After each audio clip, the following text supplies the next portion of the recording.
요새가 있었습니다. 이 세 지역은 삼각형을 이루어서 근접해 있었고 서로 도움을 주고받는 그런 도시들이었죠. 라우디게아는 경제적으로 풍족한 도시였습니다. 릴쿠스라는 계곡이 있었는데 그 계곡을 따라서 목화가 재배되어졌고 그다음에 양들을 목양을 하면서 면직물과 가죽옷이 정말로 많이 났던 곳이기도 합니다.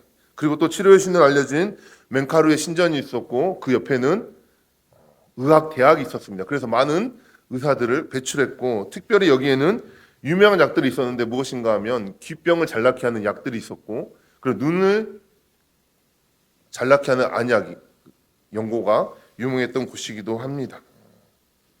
또 라우디게아는 금유역이 발달했던 도시입니다. 이곳은 동방과 서방을 이어주던 시크로드가 지나가던 주요 길목이었습니다. 그래서 많은 물자와 사람들이 이곳에 모였고 당연히 많이 모이다 보니까 거래가 많이 이루어졌죠. 그래서 돈이 금융이 발달한 부유한 도시가 되었습니다. 어느 정도로 돈이 많았냐 하면 저번에도 말했듯이 당시 소아시아에는 지진이 있었죠. 그래서 많은 도시들이 폐허가 됐고 황제는 로마에 그 돈을 들여서 도시들을 재건시켜 줬습니다. 그래서 많은 도시들이 황제가 시켜줬기 때문에 황제 신전을 짓기도 했죠. 그런데 이 라우디게아는 얼마나 돈이 많았는지 그것을 거부했습니다. 라우디게아 사람들은 스스로 평가하기를 나는 부족한 게 없다. 나는 부자라 이렇게 생각하고 살아갔던 것이죠. 로마의 지원을 거부하다 보니까 라우디게아에는 황제 신전이 없습니다. 황제 숭배에 대한 강요 또한 없는 것이죠. 다른 지역에 비해서 다른 지역의 교회처럼 황제 숭배를 강요받고 외적인 핍박을 받았던 곳이 아닌 것이죠. 그런데 이 라우디게아 지역에 가장 큰 문제점이 하나 있었습니다. 그들이 부유했고 많은 것을 가지고 있었지만 가장 문제점이 무엇인가 하면 물이 없었다는 것입니다. 생활용수가 절대적으로 부족했다는 것이죠. 사람들이 살게 되면 물이 있어야 되는 것이죠. 그래서 많은 문명들은 물 가까운 곳에 사람들이 모이게 되어지는 것이죠. 그래서 이 라우디게아는 물을 끌어다 쓸 수밖에 없었습니다. 어디서 끌어다 썼나 하면 히에라볼리에서 끌어다 쓰게 된 것이죠. 히에라볼리는 요즘 파무칼레로 유명한 도시로 유명한 곳입니다. 그곳은 온천이 유명하죠. 석회수 온천이 유명한 것인데 따뜻한 온천이 계속해서 그곳에서 솟아납니다. 그래서 그곳에서 온천수를 라우디게아까지 끌어 쓰는 것이죠. 한 9km 정도를 수로를 통해서 끌어오게 되는 것입니다. 처음에는 뜨끈했던 그 물이 어떻습니까? 지나오면서 식어지는 것이죠. 미지근해지는 것입니다. 그런데 이 물이 먹을 수 있었을까요? 석회질이 많은 물은 먹을 수 없죠. 그래서 생활용수로 허드렛 물을 쓰는 용도로 사용했겠죠. 그리고 또 한 가지 한 곳에서 또 물을 끌어오게 됩니다. 바로 골로새 지역에 있는 그 쪽을 보면 산이 하나 있는데 그 산에 있는 만년설에서 녹은 물을 그 차가운 물을 끌어다 쓰게 되는 것이죠. 마찬가지로 한 12km 정도 물을 끌어오게 됩니다. 어떨까요? 차가운 물이 12km를 오면서 어떻게 될까요? 또 미지근해지게 되겠죠. 그런데 여기서 또 문제가 있습니다. 이게 미지근해지면 상관없는데 오염이 된다는 것이죠. 아까도 말했듯이 산지에 뭐가 있습니까? 목화를 재배하는 공장이 있었죠. 그것을 가공하면 어떻습니까? 폐수가 나오게 되겠죠. 그리고 목양을 합니다. 그러면 어떻습니까? 양들의 배설물들이 그곳에 들어가겠죠. 또 신전에서 제사를 드리면서 제물을 잡으면 어떻습니까? 피가 섞이게 되고 많은 오염물들이 섞이게 되겠죠. 그 과정에서 그것을 식수로 사용하고 생활용수로 사용하게 되면 어떻게 될까요? 악취가 나기도 하고 먹으면 구토가 나기도 하고 그것을 눈을 씻으면 어떻습니까? 눈병이 나기도 하는 것이죠. 그래서 오늘 라우디게아 교회 편지를 보면 다 이런 것들과 서로 연관이 되어 있는 것을 보게 되어집니다. 라우디게아 지역은 외적인 박해도 없었습니다. 내부에서 들어온 이단 또한 없었죠. 신앙을 지키기에는 아주 좋은 무풍지대였습니다. 하지만 경제적으로 부유했지만 그들에게 중요한 것이 뭐냐면 영적으로 문제가 생기게 됐다는 것입니다. 비장한 결단도 그들에게 없었고 불타는 열정도 없이 미지근한 신앙으로 안주하게 되었다는 것을 오늘 말씀은 말하고 있습니다. 우리의 신앙 또한 마찬가지입니다. 뭔가 우리의 신앙이 열정을 갖기 위해서 우리 삶의 현장에서 치열하게 싸울 때, 영적인 싸움을 할 때 늘 깨어있게 되고 긴장하게 되는데, 그렇지 않으면 평안하고 그럴 때는 우리의 신앙이 변질될 수 있습니다. 그런데 이 라오디게아 교회에는 그렇게 깨울 만한 요인이 없었다는 것입니다. 모든 게 다 평안하고 좋았습니다. 라오디게아 교회의 모습을 보면 은혜의 축복으로 보이지만 그것이 아니고 오직 오히려 그들에게는 주님이 토하낼 정도로 버림받을 위기에 처해 있는 상황이라고 오늘 말씀하고 계시는 것이죠. 이런 라오디게아 교회에게 주님은 편지하시면서 자신을 뭐라고 소개하실까요? 14절입니다. 아멘이시오 충성되고 참된 증인이시오 하나님의 창조의 근본이신 이가 이르시다라고 소개하고 있습니다. 지금까지 7교회를 바라보면서 주님은 다 각각 다르게 교회에게 자기를 소개하셨죠. 주님이 소개하시는 그 모습을 보면 이 교회에 부족한 것이 무엇인가, 잘못된 부분이 무엇인가, 그것을 채우기 위해서 주님은 그러한 모습들로 나타내는 것을 우리는 보게 됩니다. 주님의 모습을 보면 그 교회의 실상을 우리는 유추해 볼 수 있는 것이죠. 오늘 라오디게아 교회에 주님은 뭐라고 말합니까? 다시 보자면 아멘이시오 충성되고 참된 증인이시오 하나님의 창조의 근본이신 이라고 말씀하고 있는 것이죠. 이것은 무엇을 의미합니까? 지금 라오디게아 교회에는 아멘도 없다는 겁니다. 충성되지도 않고 주님의 참된 증인으로 살아가지도 못하고 있다고 하는 것을 반증해 주는 것이죠. 여러분, 영적으로 수용성이 좋은 사람이 있습니다. 하나님의 말씀을 들으면 따지지 않고 아멘으로 받는 사람이 있죠. 그런 사람이 믿음이 성장하고 좋은 신앙을 가질 수 있는 것이죠. 주님이 말씀하시면 그렇습니다, 믿습니다, 아멘하고 순종하는 것. 그렇게 해야 되는데 라오디게아 교인들은 어떻습니까? 그것은 성경의 얘기고 현실은 다르다고 그러면서 아멘이 없다는 것이죠. 또 충성스러운 모습을 가져야 하는데 충성이 어떤 것을 의미합니까? 언제나 변함없는 모습이죠. 그래서 믿을 만한 존재가 되는 것이죠. 변덕이 심하거나 기복이 심한 것, 그것은 충성스러운 게 아닌 게 되는 것이죠. 또 어떻습니까? 우리의 모습을 통해 주님의 증인된 삶을 살아야 하는데 라오디게아 교회는 그렇지 않았다는 것이죠.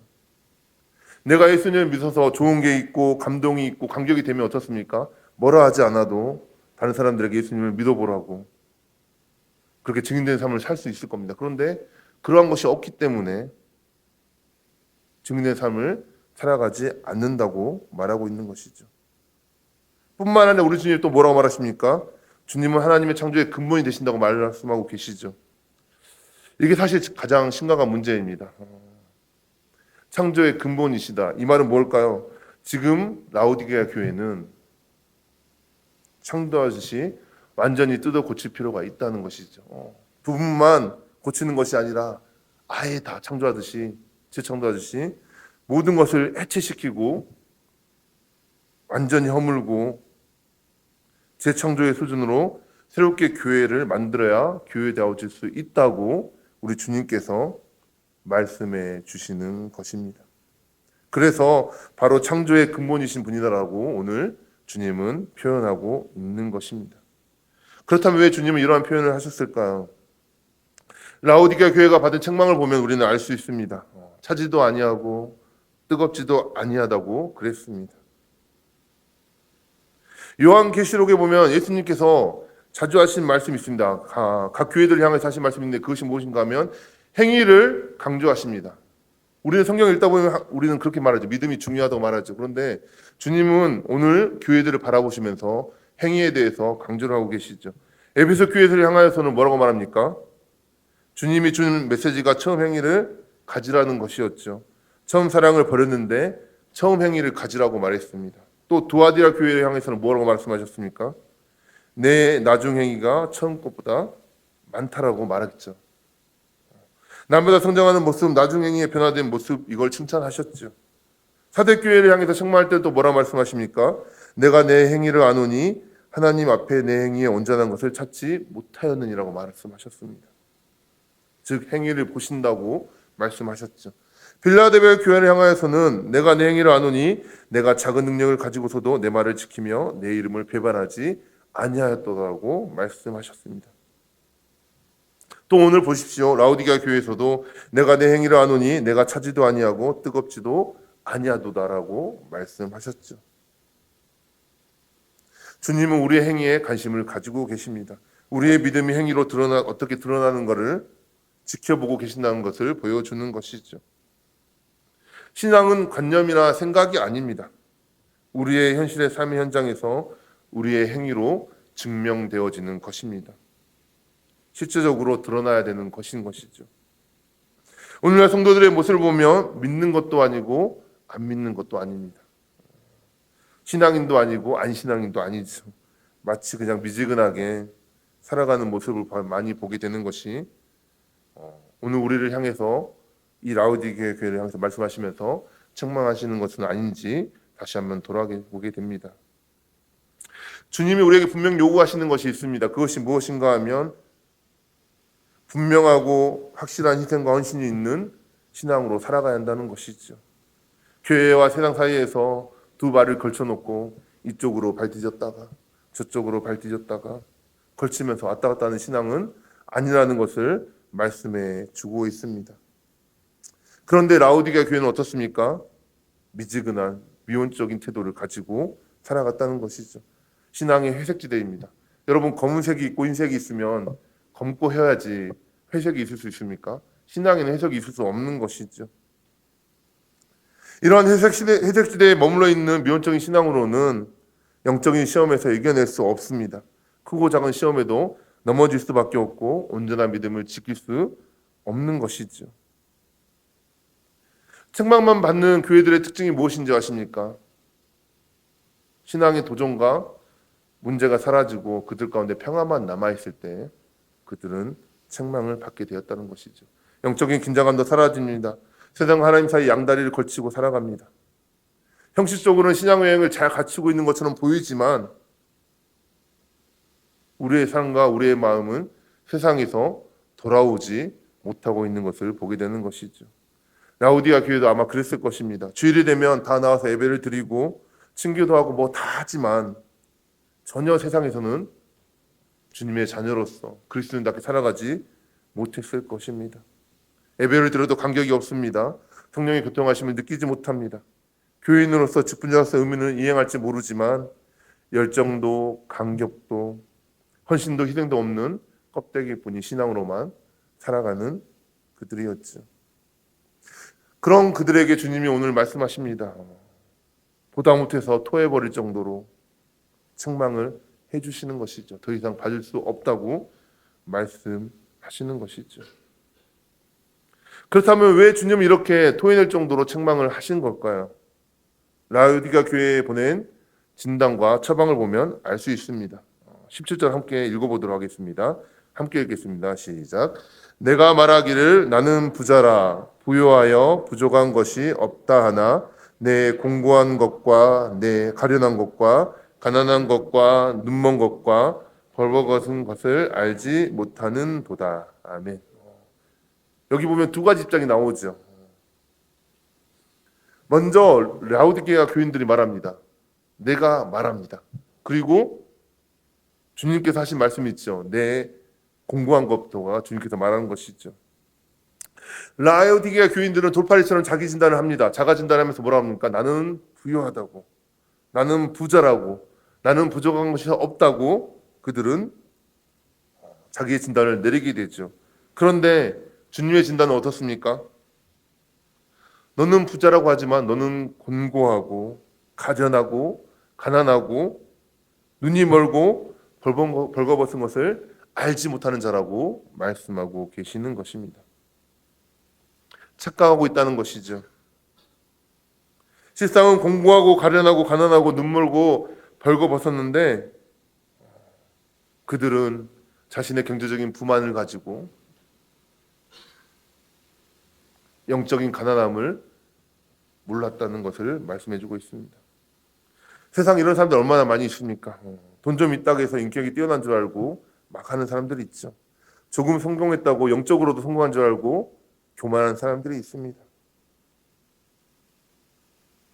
다른 사람은 다 영적으로 충만한데 나만 공고해 있고 갈급하고 신앙이 아주 세속적이고 천박한 그 신앙을, 그러한 인격을 가지고 있으면서도 자기 멋에 취해서 나는 괜찮다고 하는 사람들이 얼마나 많이 있습니까? 이런 자들에게 주님께서 처방을 내려주십니다. 18절입니다. 내가 너를 권하노니 내게서 불로 연단한 금을 사서 부여하게 하고 흰옷을 사서 입어 벌거벗은 수치를 보이지 않게 하고 안약을 사서 눈에 발라 보게 하라라고 말씀하십니다. 금을 사라, 흰옷을 사라, 안약을 사라라고 말씀하고 계시죠. 산다는 것은 무엇을 의미합니까? 대가를 지불하는 것이죠. 다시 말하면 적극적으로 대가를 지불해서 나의 부족함을 채우라고 주님은 말씀하십니다. 인간이 나이만 먹는다고 성숙되어집니까? 인간이 나이만 먹는다고 자라가는 것입니까? 아니죠. 인간은 나이가 먹을수록 더 고집이 세워집니다. 세상 욕망만 더 채워지는 그러한 존재이죠. 그래서 신앙은 대가를 요구합니다. 변질되지 않고 늘 자라가는 신앙이 되기 위해서는 자꾸 지불하고 헌신하고 희생해서라도 그것을 얻으려고 하는 적극적인 모습들이 있어야 한다는 것입니다. 여기서 세 가지를 사라고 했는데 먼저 첫 번째로 보자면 불로 연단한 금을 사서 부유하게 하라고 말하고 있습니다. 불로 연단한 금, 이것은 무엇을 의미할까요? 성경에서 불로 연단한 금을 이야기할 때는 항상 뭘 말합니까? 믿음을 이야기하죠. 진짜 부유함은 돈으로 살 수 있는 것이 아닙니다. 돈으로 재벌이 될 수는 있겠죠. 그렇지만 믿음을 풍요롭게 할 수는 없습니다. 믿음으로는 누구보다 큰 믿음을 우리는 가질 수 있습니다. 믿음이 얼마나 중요합니까? 신앙생활을 한다고 하면서 믿음이 얼마나 중요한 것을 깨닫고 내가 어떠한 대가를 치르고서라도 믿음을 성장시키기 위해서 때로는 가지고 있는 것을 모두 내어놓고서라도 믿음을 잊어버리지 않기 위해서 희생해야 될, 지불해야 될 대가들이 있다면 내가 기꺼이 지불하겠다, 이런 마음을 가져야 한다는 것이죠. 그런데 많은 사람들이 어떻습니까? 돈 손해보기 싫어서 믿음을 저버립니다. 세상의 즐거움을 놓치기 싫어서 믿음에서 멀어집니다. 내 이익을 포기하지 못해서 믿음을 포기하는 일들이 너무나 많이 있습니다. 주님이 뭐라고 말씀하십니까? 불로 연단한 금을 사는 심정으로 내 믿음을 굳건히 하라고 말씀하시는 것입니다. 불로 연단한 믿음, 시련을 딛고 우뚝 선 신앙, 고난과 시련을 통과하는 믿음 증명된 그 믿음, 이 믿음을 소유한 사람이 진짜 부자라고 오늘 말씀하시는 것이죠. 이 믿음이 없는 사람은 아무리 세상에 많은 것을 가지고 있다 할지라도 가난하고 공고한 사람이라고, 부족한 자라고 말씀해 주시는 것입니다. 두 번째, 흰옷을 사서 입으라고 말합니다. 벌거벗은 수치를 보이지 않게 하라고 말씀하고 계시고 있는 것이죠. 벌거벗었다고 하는 것은 무엇을 의미합니까? 성경에서 벌거벗었다는 것은 항상 우리의 죄와 천박함이 드러나는 수치스러운 상태를 의미하는 것이죠. 사실 우리 가운데 죄와 허물이 다 드러나지 않아서 그렇지, 우리가 짓는 모든 죄들, 몰래 숨어서 짓는 그런 죄들, 그것이 다 밝혀진다면 여기 고개를 들고 서 있을 사람이 누가 있겠습니까? 얼마나 수치스럽고 부끄러울까요? 이런 수치스러운 옷을 입어 가리듯이 그렇게 우리의 수치를 가려야 되는데, 흰옷은 정결한 신앙을 얘기합니다. 이 세상에서 우리가 아무리 우리의 그것을 가리려고 해도 가릴 수가 없지요.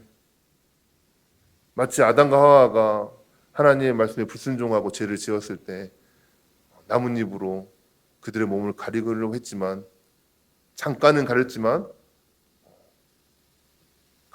영원히 가릴 수 없었죠. 그래서 우리 주님 우리에게 입혀주시는 그 옷이 있습니다. 의의 옷, 십자가 대속의 옷을 우리는 입어야 하는 것입니다.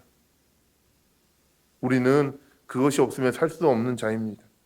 주님의 대속의 은혜가 없으면 나는 절대 살아갈 수 없는 존재인 것이죠.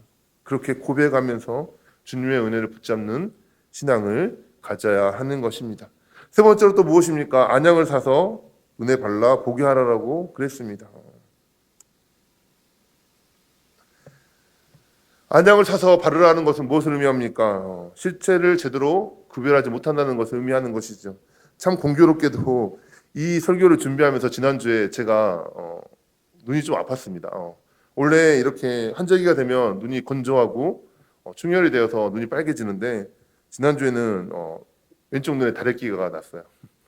어떻게 했을까요? 빨리 가서 약을 사 먹고 그 다음날 병원에 가서 먹었더니 괜찮았습니다. 근데 제가 한 가지 실수를 했더라고요. 병원 가서 물어봤어요. 찜질은 어떻게 해야 되냐고 그랬더니 온찜질을 하래요. 근데 저는 그것도 모르고 금요일 날 냉찜질을 했습니다. 냉찜질한 결과가 어떻게 됐을까요? 다래끼가 더 심하게 급속화되더라고요. 영적인 실체를 분별하기 위해서는 영적인 분별력을 가져야 합니다. 라오디게아 교회 성도들은 영적 자만으로 인해서 영적 분별력이 흐려졌죠. 영적인 분별력을 제일 흐리게 하는 게 무엇일까요? 우리 자만이고 교만인 것이죠. 교만하면 안하문이 되어집니다. 자신의 실체를 보지 못하죠. 세상의 흐름에는 밝은데 영적인 흐름에는 무지하게 되어지는 것이죠. 자기 신앙에 무엇이 문제인지, 내가 지금 영적으로 얼마나 공고한지, 심지어는 가련한 상태인지를 모르고 살아가게 되어집니다. 아까도 말씀드렸던 것처럼 라오디게아 교회는 안연고가 유명했습니다. 라오디게아 지역은 안연고가 유명했죠. 눈에 병이 나면 약을 사다 바르면 됩니다. 그러나 영적으로 눈먼 사람은 세상 약으로는 해결되지 않지요. 하나님의 은혜를 받아야 되고 성령의 구초심을 받아야 됩니다. 그래서 우리가 주님께서 안약을 사서 눈에 발라 밝게 보이게 하라는 이 말씀은 다시 낮은 자리로 겸손하게 엎드려서 영적인 분별력을 얻도록 해야 한다고 주님은 말씀해 주신 것입니다. 우리는 불로연단한 믿음을 갖기 위해서 하나님 앞에 몸부림쳐야 합니다. 또 우리의 죄와 수치를 가리도록 늘 십자가의 은혜로 옷 입어야 합니다. 그리고 영적인 분별력이 흐려지지 않도록 늘 겸손하게 성령의 은혜를 사모하며 살아가야 하는 것입니다. 라오디게아 교회를 보면 아주 총체적으로 난국입니다. 천문밖에 없지만 그런데도 불구하고 우리 주님은 이 라오디게아 교회를 포기하지 않으십니다. 그러면서 그들에게 다시 권면하십니다. 19절입니다. 물은 내가 사랑하는 자를 책망하여 징계하노니 그러므로 내가 열심을 내라 회개하라. 지금 너무 심각합니다. 책망하듯이 징계할 수밖에 없지만 그런데 우리 주님께서 뭐라고 말씀하십니까? 내가 여전히 너희를 사랑한다고, 내가 사랑하는 자라고 말씀해 주시는 것이죠. 사랑하시기 때문에 포기하지 못하시고 관심을 갖고 지켜오시며 권면하신 것입니다. 그러면서 뭐라고 말씀하시니까 다시 열심히 하라고, 회개하라고, 할 수 있다고 말씀해 주시는 것이죠. 20절 말씀입니다. 볼지어다 내가 문 밖에 서서 두드리노니 누구든지 내 음성을 듣고 문을 열면 내가 그에게로 들어가 그와 더불어 먹고 그는 나와 더불어 먹으리라. 여러분 이 말씀 다 아시죠? 우리가 이 말씀을 언제 인용하냐면 누군가에게 복음을 전할 때 예수님께서 밖에서 문을 두드리시기 때문에 문을 열면 들어와 주실 거라고, 예수님 믿으라고 하면서 영접하라고 하면서 이 말을 많이 쓰죠. 그런데 오늘 라오디게아에게 이 말씀을 하신 주님의 마음을 본다면 정말로 가슴이 아픈 말씀이 아닐 수 없습니다. 그 의도가 아니죠. 1차적으로 어떤 의도입니까? 불신자에게 예수님 영접하라고 주신 말씀이 아니라 믿고 있는 자들에게, 라오디게아 교회 교인들에게, 이미 신앙을 가지고 있는 자들에게 지금 내가 문 밖에 서서 두드리고 있다고 말씀하고 있는 것이죠. 이것이 무엇입니까? 교회의 주인은 예수님인데 예수님이 교회 안에 있어서 성도들과 함께하고 성도들이 그 은혜를 누리며 살아가야 하는데 지금 예수님이 어디에 계신다는 것입니까? 문 밖에 계시다는 것을 말씀하고 있는 것이죠. 라오디게아 교인들이 자기네끼리 모여서 예배도 드리고 친교도 하고 사업도 하고 다 잘하고 있는데 정작 주님은 어디에 있다고 말씀하십니까? 교회 문 밖에,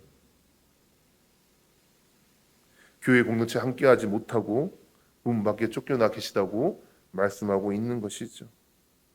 그래서 두드리면서 너희와 함께하고 싶다고, 문 열라고, 함께하지 않아야 되겠냐고,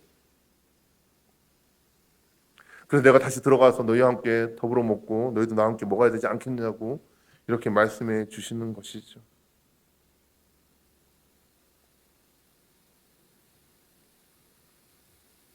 그런데 이게 라오디게아 교회만의 문제일까?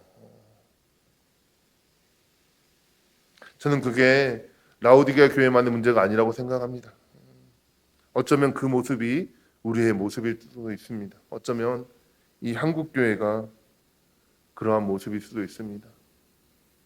정말 아무것도 없는 이 나라, 우상으로 가득했던 이 나라 가운데 하나님께서 복을 내려주셨고 많이 부욕해 하셨죠.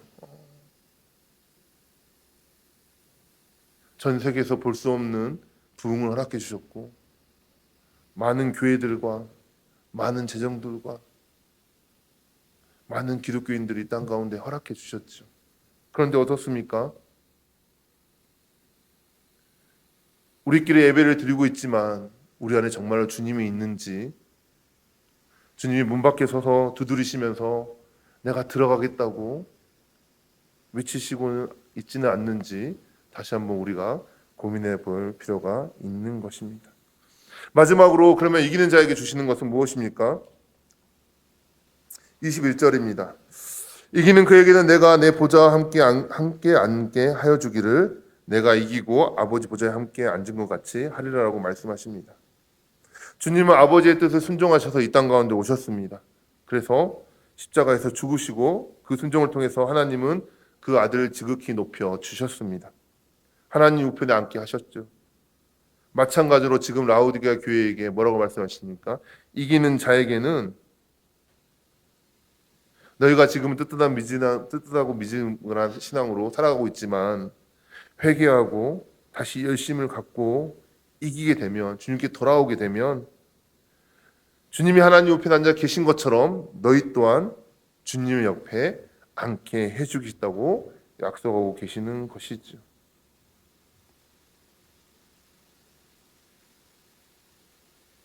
오늘까지 우리는 7교회에서 살펴보았습니다. 이것을 살펴보면서 왜 저 교회는 저랬지? 우리 교회는 안 그런데 그런 것이 아니라 다시 한번 이 교회들의 문제가 우리의 문제는 아닌지 점검할 수 있는 우리가 되기를 원합니다. 그래야 해서 우리 가운데 적용시켜야 할 것이 있다면 적용하고 버려야 할 것들이 있다면 버릴 수 있는 우리 모든 성도들이 될 수 있기를 원합니다. 다시 한번 7교회들의 성경 말씀을 읽으면서 잘 기억할 수 있는 우리가 되기를 원합니다. 어떤 교회에게 칭찬하셨는지, 어떤 것들을 책망하셨는지, 이기는 자에게 주시겠다고 했던 것이 무엇인지를 기억하면서 다시 본문을 읽을 때마다 다시 새롭게 주님의 음성을 들으시고 우리 동산교회를 아름답게 세워나갈 수 있는 모든 성도님들이 될 수 있기를 바랍니다. 마지막으로 22절 말씀 다 함께 읽고 마치도록 하겠습니다. 21절 말씀 함께 읽겠습니다. 귀 있는 자는 성령이 교회들에게 하시는 말씀을 들을지어다. 아멘. 하나님의 말씀을 듣는 우리 모든 성도님들과 동산교회가 되기를 바랍니다. 기도하도록 하겠습니다. 은혜가 풍성하신 하나님 아버지, 7번의 설교를 통하여서 7교회에 대해서 하나님의 말씀을 듣게 하여 주시고 그 말씀들을 들려지게 하여 주시니 감사합니다. 하나님, 이 땅 가운데 동산교회를 세워주셨고 우리를 한 교회 성도로 불러주셨는데 하나님이 보시기에 아름다운 교회로, 온전한 교회로 세워져 갈 수 있도록 우리를 주장하여 주시옵소서. 하나님, 우리에게 갖춰야 될 것이 있습니까? 갖출 수 있게 하여 주시고 버려야 될 것이 있다면, 회개해야 될 것이 있다면 하나님께 회개함으로 그 첫사랑을, 열심을 회복해 하여 주시옵소서. 우리 동산교회가 다른 것이 아니라 예수 그리스도를 전하는데 그 십자가 그 사랑을 온전히 선포하는 데 사명을 다하는 교회 되게 하여 주시고 우리 동산교회 성도들이 마지막 그때까지 끝까지 이길 수 있는 믿음을 가질 수 있도록 신앙을 가질 수 있도록 은혜를 더하여 주시옵소서. 예수님의 이름으로 기도합니다. 아멘.